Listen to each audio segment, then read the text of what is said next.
Hello and welcome to our weekly IG Live. Today we are going to be talking to Miral Sattar. A lot of you probably know her as Miral Reads. That's her handle on Instagram. And she is a digital creator and also an advocate for inclusive books.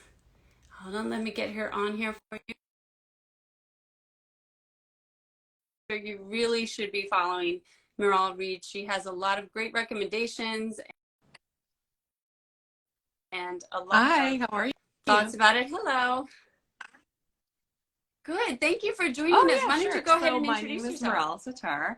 I am a bookstagrammer and a kid book talker on TikTok and Instagram, and I share inclusive books. And I also have a reimagined fairy tale podcast for kids featuring brown princesses, black princesses, princesses from all diverse backgrounds, and princesses who basically can save themselves.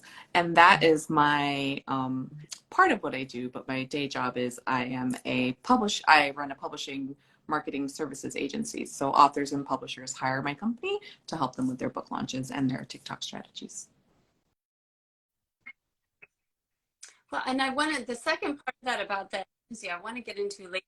I think a lot of you have a lot of experience with like social media and all of this that a lot of people feel very intimidated about when they're getting started. So maybe you could share your thoughts about that. But first, I'm going to back up and say, so how did you get in the first place? I know you've been involved in book publishing and magazines for a long time. So how did you get specifically So interested in diverse children's my books? background is I'm a coder and I was a programmer for many, many years. And then I joined Time Magazine and I ran their product development group. And while I was there, they were helping me pay for my grad school. And the project that I worked on for my thesis was a marketplace that connects authors with publishing professionals.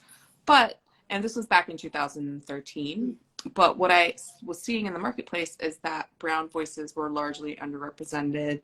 Even if there was an amazing story, publishers were less likely to do publishing contracts, or even Black voices, Latin American women, women from all different. First, women were underrepresented, and then women from diverse backgrounds were even more underrepresented. And I have three kids. They are 2.5, 6, and 9.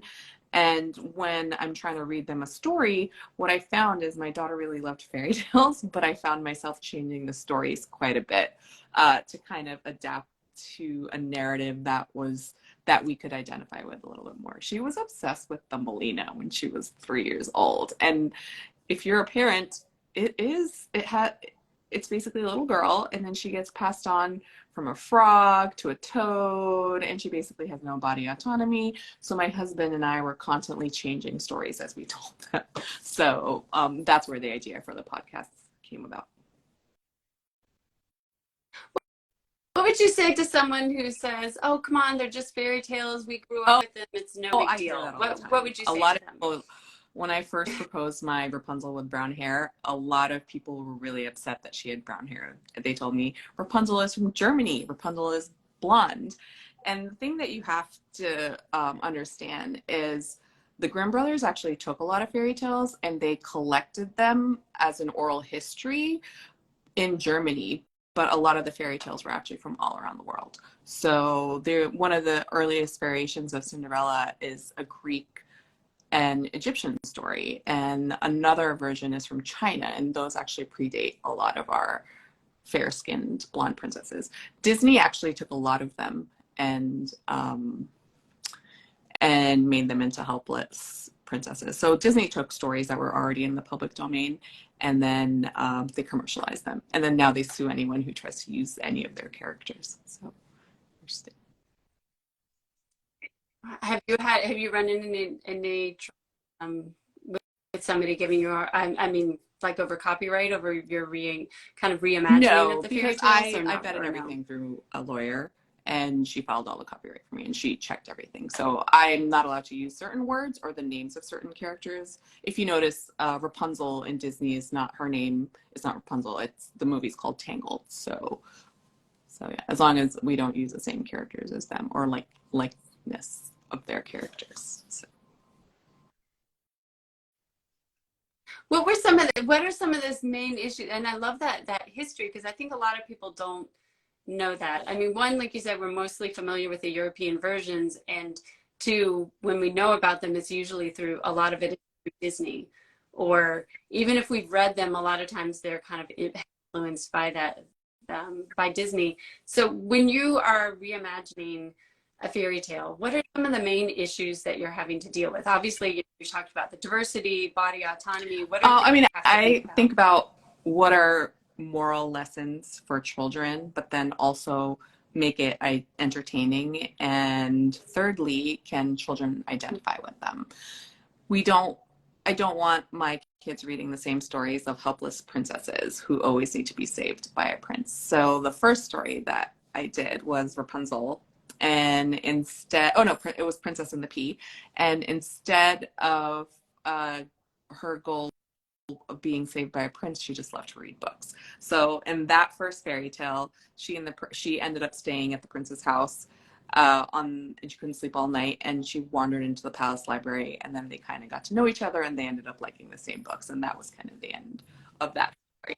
So parents love them. And they're just really fun to write. There was one story that just went live a couple weeks ago, and it was a story of Adila and her stepsisters, and it was based on Cinderella. And a mom actually wrote on the review page, "I really don't understand why Adila forgave her stepsisters. I would have just kicked them out and put them on the street. Maybe I'm just a really mean person." But people get really emotionally attached to the characters, which I really, really love.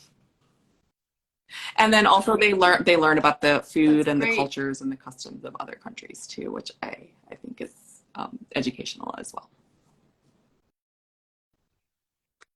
Yeah, I mean, what a great way into, because like you said, there's so many kids that love princess stories and fairy tales. So that's such a great way to incorporate all this other learning and teach them about other cultures, because they're already hooked because they love that kind of storytelling. And why a podcast? What made you think about doing that versus, like, do you So ever people think you're keep going to write them down asking and me publish that, them? and I might at some point, but I love podcasts because I love the idea of the kids having something to do while they're in the car. So my middle child listens to a lot of podcasts because he gets motion sick motion sickness a lot, and one of the pediatricians recommended podcasts. So we started doing that. And the original idea for the stories, and the reason why it's called Barely Bear, is because I had designed a bear to go with the stories that the kids could listen on. And in 2020, when we were about to launch the stories, I kind of didn't want to launch a product, especially when it was such an interesting time. Then so that's why I decided to do a podcast and then build the following with the podcast. And we have about 30,000 subscribers to the fairy tales, and I'm hoping to grow to some point where someone else will kind of want to help out with it. So. Did you ever imagine when you started that you had, I mean, 3,000, No, that's amazing. no, I'm honestly Yeah, so surprised. In December, it got selected by Common Sense Media as the best podcast of 2022. The Department of Education, I had emailed one of my kids' school librarians, and I said, do you like the podcast? Would you mind sending it to the teachers? Because we have an episode about Princess Zara's first fast and Ramadan, because Ramadan is coming up in a couple weeks. And they said, oh, well, you should also email the head librarian for the Department of Education. And I emailed her, and she loved the podcast, and she said, you just need to add educational worksheets and I will send it to every single teacher in New York City. So there is definitely a need, especially for understanding other cultures and customs, and also geography and how to compare those stories to the original fairy tales. So one of the stories that I have is Little Mermaid, and in my version of in the Barely Bear version of Little Mermaid, she decides to stay a Little Mermaid, and it's kind of about xenophobia and how the land people are afraid of the sea people and the sea, but they realize they have more in common and that they don't really need to change. I love that. And that's so great that you're getting this great reception from educators and parents and librarians, because like you said, I think there's not really anything else like this out there. There's such a need. I think there are a lot of us that have a lot of problems with fairy tales, but then we know that our kids are kind of looking for that story because they've kind of been exposed to them and not we're not sure what to do. And also that podcast format, like you said, there's something about it, like you said, some do in the car, maybe the kids get car sick. We listen to a lot of audiobooks, but I don't usually remember about podcasts, to think that there's something like this out there. And how does this relate to your other work, like on social media about the inclusive books? Which came first? So the podcast came first, and then you out to recommend other books I that you launched the really podcast about a enjoyed? year ago, but I had been beta testing it among all the preschoolers that I know for quite some time.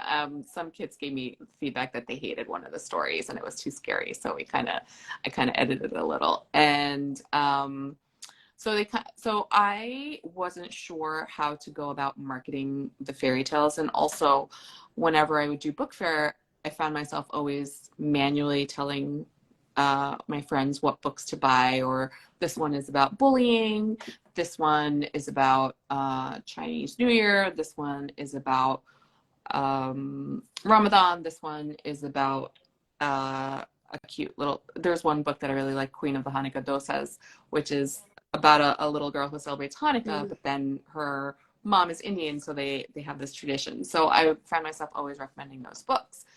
And I was texting a lot of people, or people would text me their questions. So then I thought inclusive podcast.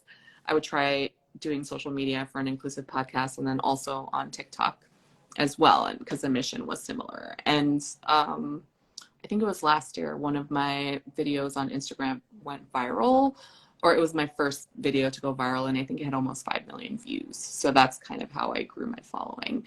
And then I guess the algorithm loves my content now. I mean, some content does very poorly, but other content, it's kind of like knowing the algorithm and what people are looking for. And also TikTok has been the reason why the podcast has done so well. On TikTok, I actually did a story about this book, Brown Rapunzel, and the video went viral, and tons of people bought this book. And she has no idea who I am, but when I looked at the charts, it was #1 for a while in the kids board book section. So I think it definitely does make a big difference. I mean, there is a representation problem in children's books. 0.1% books feature Arab characters. I think 0.3% feature indigenous characters. There was one chart where I read brown unspecified. I wasn't really sure what that category meant. And when I asked her, and she just said it's anyone who identified as brown. And I identify as brown. So that's only 3%. So it's definitely not proportional to the actual population. So, and there is definitely a demand for that content. So. Yeah, definitely. I mean, it's such a big problem, and that must be such a great feeling to know is getting out there, and that you're, I mean, even able to affect book sales. That's incredible. Can you tell by, I mean, I know it's kind of complicated with the algorithm and what goes viral and what doesn't, but do you have a sense from kind of seeing like the pattern over time, what content people tend to react to, or what you think Well, I feel like think they're really looking for? so in social media, there's a term that I've become very familiar with called the hook. So if you're just recommending a book, it's not really gonna do anything. But if you share something provocative, or do it in a manner that's provocative, then you will get eyeballs on it. So one video that I did, it's a book called Halal Hata. Also, for some reason, I'm not sure why, but anytime I do a book about Muslim related content or Ramadan, like the trolls come out, and those become really popular because will say really horrible things. So one post went viral. It was a book by this Arab author called Susanna Aziz, and it was called Halal Hot Dogs. And it was such a cute book. And it's about this little boy in New York City. So there's Jummah prayers, which are the Muslim Friday prayers, and his family tradition was after Friday, after the prayers, each person in the family would pick a different snack to eat, and he loved hot dogs, and he picked hot dogs. And I thought it was such a wonderful cultural New York story, and I did not expect the backlash or the people in the comments who said eat pork or they would tell me to die. So you do have to go into social media knowing that anytime you do anything slightly out of the norm that's not a happy story, you're going to get a lot of trolls. But the trolls don't bother me as long as I'm spreading the good message. I was actually going to ask about that because, you know, you're talking about growing your following and having things go viral. That usually that's the flip side of it. The, you know, the negative side of social media is the trolls. Is how do you deal with that? I guess you just develop a really thick skin. Do you respond to them, or do you just ignore them? Ignore them, but they seem handle it? to pop up in my feed all the time because I guess the algorithm, they'll comment and the algorithm will recommend my videos again. There's one guy he's like, oh, here she is again. And I'm like, you don't need to be in my feed. It's quite okay. I don't need you, but they're there, and you know, it's okay. And one thing I do, I'm not on social media every day. What I do, and I recommend anyone who's on social media, if you're on it 24/7, it could definitely harm your mental health. So I actually queue up all my videos on Mondays, and then I just kind of set them live throughout the day. And if something is about to go viral or going viral, I will respond to comments, but I do have dedicated time in the day to actually respond and engage because you can't be on social media all the time. So I'm sure you know that. Yeah, that's a great recommendation to make sure you have that time away from it. And that seems like a very healthy way to deal with it. Plus, even if it were positive comments, I can't imagine that you would have time to respond to Yeah, I everything. mean, sometimes Right. I'll just respond with a smiley face. But sometimes when there's like hundreds of comments, it gets out of control. Or if I'm putting my 2-year-old to bed and I'm patting him with one hand, and he hears me when I walk out of the room. His eyes are closed, but I will maybe respond to I'll just like them, or at least just so it's productive use of time. That's great. That's very Yeah, moms are the best multitasking, right? multitaskers, and a lot of the people that I work with are parents or they are moms, and I think moms work like 2 hours of mom time is basically 8 hours of any other man in the workplace. So Very true. Well, so since you've been in this space for a long time, either on these particular channels or just your involvement in the publishing industry for so long, what do you see? Do you see that things are improving? What do you see are still the gaps? I mean, like you said, there's still such a lack of representation. Do you see that it's getting any better, or how are you hopeful for how things are going? I mean, hopefully, I would think the response that you get to your videos would, that makes me very optimistic. But how do you feel about the situation hopeful. right now? I think it's exciting. I mean, I've been asked to make my book make my podcast into a book series, but it's also, when you launch a book, as I'm sure a lot of people know, it's a lot of work marketing, and I just don't think I can take that on right now. But there is a need for voices, and I am seeing more and more authors signed who have diverse voices. So there's a bookstore in my neighborhood, or not in my neighborhood, it's a few blocks away. And historically, their titles, they didn't really have very many diverse children's titles. But now I know that anytime I walk in, they always have the latest titles. And there's so many things that parents can do to help with the representation problem in children's books. You could go to a bookstore, like it could be any holiday that you celebrate. You could go to a bookstore and ask them, do you have books about Ramadan, or do you have books about holy, like when I was doing Hanukkah books roundup, I was really surprised at how few Hanukkah books there were that actually had representation in them, and or so few books that a lot of my friends liked. And so go to your library, request the books. So once, and if you go to the library and you request the book, they will have it, and you just have to keep requesting, because that's kind of what helps the representation problem, is when parents go and request in bookstores, because that's the only way to fill the gap. Yeah, and I like also that you mentioned about contacting a school librarian or asking teachers, offering resources. And like you said, when if they Yeah. are hearing from parents, that's going to make a difference. Well, we're coming up on time, and I want to be respectful of your time. So I thought to wrap up, maybe you want to just quickly give a plug, because you do have a lot of different things going on. And I meant to bring in my copy of your journal, which I couldn't put my hands on because my kids have been using it, so I don't know where they left it. But if you want to just give a quick plug for all your different channels and the journal, if you want to mention that too, Oh, which we haven't even really touched on. You just have oh, so much going on. oh But yeah. So if my you want fairy to, tales are called Barely Bear, Reimagined Fairy Tales. They're available on all channels. Apple actually just featured them this month, so we've been getting lots of amazing traffic. And my daughter and my daughter's a really good illustrator. She designed an inventions journal. So I helped her publish it. And what we're doing right now is all the proceeds that we make from the inventions journal, we're donating to Syria and Turkey earthquake relief through the end of March. So. that's wonderful. Well, thank you so much for joining us. And like I said, anyone who's interested in diverse children's books really needs to go follow Thanks Miral for Reed. having me. Thank you for joining us. All right. Take care. All right, Bye. take care, everybody.